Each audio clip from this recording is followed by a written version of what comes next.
It's a little bit dangerous because we have been denouncing internationally what is happening with the violation of human rights in Honduras, what is happening with all those people who have, the fact government have been killing in the street by the military, all those assassinations, what they have been doing, violation of rape of our sisters in the street of Honduras. There's high repression that the military have been given to the people who were peacefully demonstrating in the street, not only in the capital and the villages and in the other city in our country. Dr. Costello, what can we do? What can Americans do? I think we have been here trying to meet civil rights organizations, unions, and others organizations and peoples, and Congress people here in the United States, and they can pressure the government, and the government can have to declare that as a really military coup attack. And the other things, they have to put more economic sanction on those people who are supporting the coup, who already have business with the United States. Right. When you went to the AFL-CIO National Convention in Pittsburgh? Yeah, we had this great opportunity to be in the convention of FLCIO. Even they let us even to speak inside the convention and present the resolution, and our resolution was passed in the assembly of FLCIO. Even some of the FLCIO Labor Council in California and San Francisco, they bring to the convention a resolution against the coup attack and demanding even the more economic sanction against those people who are supporting the coup, even demanding to take Honduras out of the CAFTA, who is because all those rich people from Honduras, the 10 family who are supporting the coup, they are inside the CAFTA too.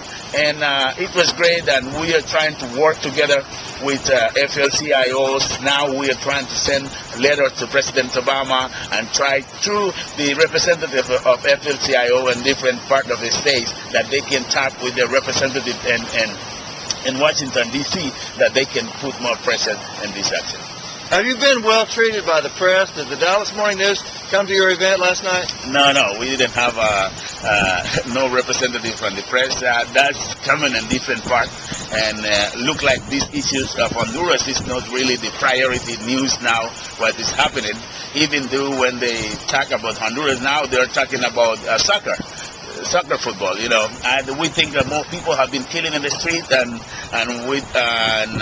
now yesterday they killed another president of the union of one of the great institutions in Honduras, and they have been killing until now like a 16 member of the unions in Honduras. More than 40 people have been killing in the street, but from those 40 people, more than 16 in Honduras. I think this is something who is very important to tell the world what is happening in our country now, that every day who pass, every day that the fact government want to put more longer this discussion in Honduras, more people are killing in the street in our country.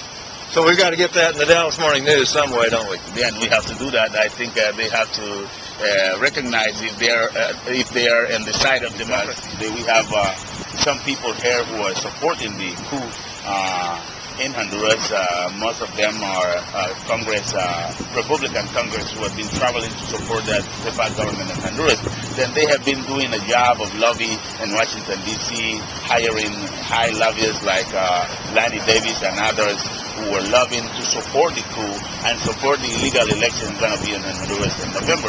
Then I think the government of the United States has to do more and put more economic sanctions in those people who are supporting the coup attack. So people here can pressure the government to do more, but have they done about what's usually done when, for example, when the president of Venezuela was kidnapped and the president of Haiti was kidnapped? It seems that the United States actually did it. And this time, it seems like President Obama was against the coup d'etat that overthrew democracy in Honduras. Then President Obama, 2 days after the coup attack in Honduras, 1 day after, and even from Russia, he declared as an illegal process. He condemned and called it as a even militarized the only one television who are telling the truth what is happening in the country, who is the Canal 36 and Radio Globo, and who is the only radio station who is telling the people what is happening in the street. Even inside the country, we have this lack of information what is really happening in the repression. There's a strategy of the de facto government even to close all those stations who bring the reality of people, even to suspend the constitutional right that people have to demonstrate in the street, to speak out what they think about. Then even all those constitutional rights of people have been suspended by the de facto crazy returning, irresponsible returning. That was Secretary of State. That was the representative of the United States in front of the Organization of the States of America, the last.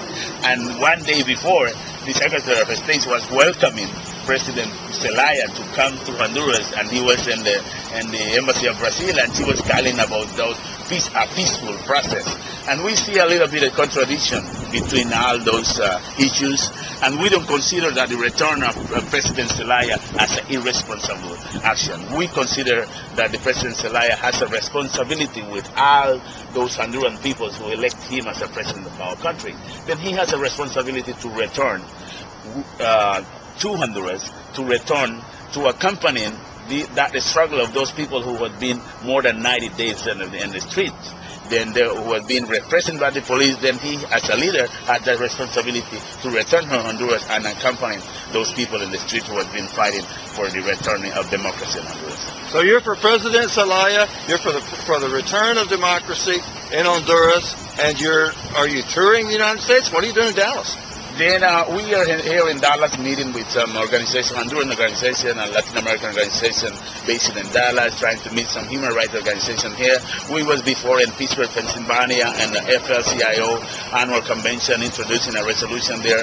And after that, we visit Washington, D.C., invited by the CBC, Congressional Black Caucus annual meeting to meet with some of the black congressionals there. Then we visit some members of Progressive Caucus and Latino Caucus, and to try to bring the reality, what is really happening in Honduras, because we don't see the reality in the newspaper, we don't see the reality in the traditional television channels, because even inside it's good to come here.